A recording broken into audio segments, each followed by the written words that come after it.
I Mamta welcoming you all to the BBVN online classes. In our previous video session, we were talking about clauses. What is a clause? A group of words that has a subject and a predicate. ठीक है, और हमें ये complete sense जो है provide करता है. अब बात करें अगर इसके पार्ट्स की या इसके टाइप्स की, तो मेनली हम इसे दो चीज़ों में डिवाइड करते हैं. First is principal and second one is subordinate. Principal clause and subordinate clause. जैसे कि हमें नाम से भी पता चलता है, प्रिंसिपल जो क्लॉज है वो मेन क्लॉज रहेगी. तो प्रिंसिपल क्लॉज को हम किस नाम से जानेंगे? मेन क्लॉज के नाम से, या फिर आप इसे इंडिपेंडेंट क्लॉज भी कह सकते हैं. ओके, सो प्रिंसिपल क्लॉज जो है वो किसी भी सेंटेंस में मेन क्लॉज या फिर इंडिपेंडेंट क्लॉज का काम करती है, और जो सबऑर्डिनेट क्लॉज है हम इसे कहते हैं डिपेंडेंट क्लॉज. डिपेंडेंट क्लॉज, ठीक है. सो इंडिपेंडेंट क्लोज है, इट मीन्स आत्मनिर्भर, किसी पर डिपेंडेंट नहीं है. और सबऑर्डिनेट क्लोज जो है वो किसी ना किसी पर डिपेंड रहेगी अपनी मीनिंग के लिए. ठीक है. सो प्रिंसिपल क्लॉज को अगर हमें डिफाइन करना हो तो we can say that a group of words, a group of words consists of a subject and a verb. Okay, subject और वर्ब जो है उसमें रहेंगे. And gives us a complete meaning. ठीक है. सो प्रिंसिपल क्लॉज क्या होती है? A group of words consist of subject and verb and gives us a complete meaning. ठीक है. एग्जाम्पल से समझते हैं इसको. एग्जाम्पल मैं लिखती हूँ, I write letters. ठीक है. I write letters. I stand here for subject और write हो गई verb, और इसी के साथ में ये क्या कर रही है, मुझे एक complete sense जो है वो provide कर रही है. कैसे कर रही है? I write letters, मैं जो हूँ खत लिखती हूँ. ठीक है. तो सब्जेक्ट भी हो गया, वर्ब भी हो गया, और मेरा मीनिंग जो है वो भी कंप्लीट हो गया. यानी कि ये कंडीशन और ये कंडीशन दोनों जो हैं वो अप्लाइएबल है. That is why we can say that it is principal clause. अब बात करते हैं डिपेंडेंट क्लॉज की. डिपेंडेंट क्लॉज मतलब किसी पर निर्भर. ठीक है. इसका अपना कंप्लीट सेंस नहीं रहेगा. हालांकि इसके पास में सब्जेक्ट एंड वर्ब दोनों रहेंगे, बट जो मीनिंग है वो क्या रहेगा? इनकम्प्लीट. ठीक है. यानी कि डिपेंडेंट क्लॉज जो है उसके पास में भी सब्जेक्ट और वर्ब तो होगा, बट जो मीनिंग है वो इनकम्प्लीट रहेगा, और इसके लिए उसे क्या करना पड़ेगा? सबऑर्डिनेट क्लॉज जो है उसकी हेल्प लेनी पड़ेगी.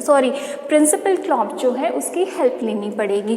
कैसे? मान लीजिए ये बड़े भाई हैं और ये छोटे भाई हैं. तो छोटे भाई जो है वो हमेशा क्या करेंगे? बड़े भाई को मान के चलेंगे. यानी कि अगर कोई भी काम करेंगे तो किसके पास जाएंगे हेल्प के लिए? प्रिंसिपल के पास में. तो इसी तरीके से जो मेन क्लॉज है उस पर सबऑर्डिनेट क्लॉज जो है वो डिपेंडेंट रहती है अपनी मीनिंग के लिए. कैसे? अगर मैं यहाँ पर लिखूँ if you are free. Okay, यहाँ पर मैंने लिखा इफ़ यू आर फ्री. मेरे पास में सब्जेक्ट भी है, मेरे पास में वर्ब भी है. बट अगर मैं कंप्लीट सेंस की बात करूँ, अगर तुम फ्री हो. अब भाई अगर मैं फ्री हूँ तो क्या? इसके लिए इस मीनिंग को, इस सेंटेंस को कंप्लीट करने के लिए हमें क्या करना पड़ेगा? प्रिंसिपल की हेल्प जो है वो लेनी पड़ेगी. तो अगर मैं यहाँ पर लिखती हूँ we will go to park. ठीक है. We will go to park अपने आप में एक कंप्लीट मीनिंग है. वी यहाँ पर सब्जेक्ट है और विल गो यहाँ पर हो गई helping verb and main verb. तो we will go to park if you are free. हम जो हैं पार्क जा सकते हैं अगर तुम फ्री हो।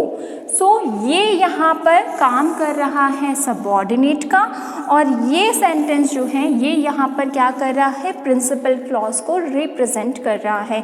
सो ये हो गई हमारे प्रिंसिपल या फिर मेन क्लॉज, और ये हो गया हमारा सबऑर्डिनेट क्लॉज। ठीक है। सो प्रिंसिपल क्लॉज क्या होती है, a group of words that consist a subject and a verb and gives us a complete meaning। और dependent clause क्या होती है, consist a group of words that consist of subject and verb but cannot gives us a complete meaning। ठीक है। अब हम बात करते हैं कुछ एग्जाम्पल्स की, जैसे कि मैंने लिखा it is dark। ओके, ये सब्जेक्ट, ये वर्ब, ठीक है, दोनों मिलकर बनाया क्लॉज।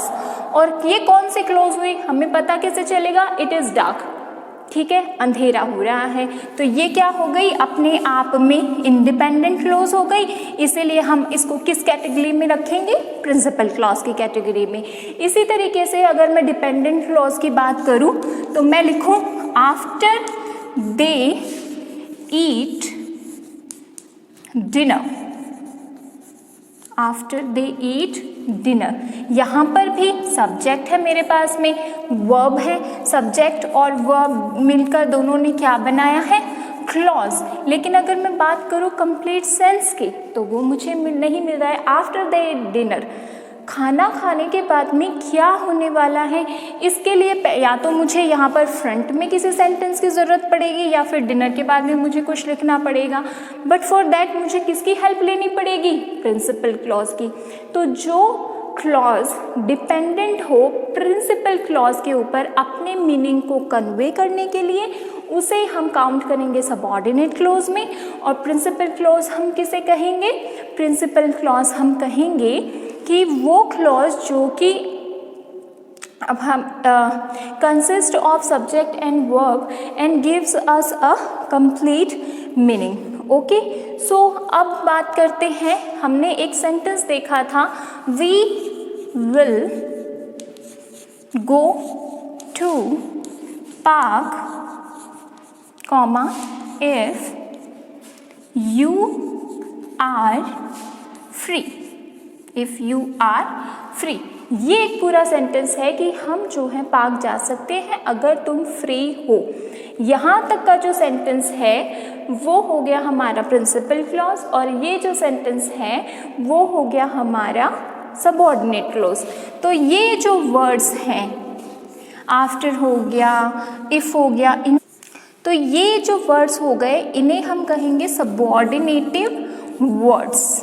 ठीक है, सबऑर्डिनेटिव यानी डिपेंडेंट वर्ड्स। ये हमें शो करते हैं कि आगे वाला जो सेंटेंस है वो अधूरा है, वो क्या करेगा, उसे एक इंडिपेंडेंट क्लॉज जो है उसकी ज़रूरत पड़ेगी अपने वर्ड्स को कन्वे करने के लिए।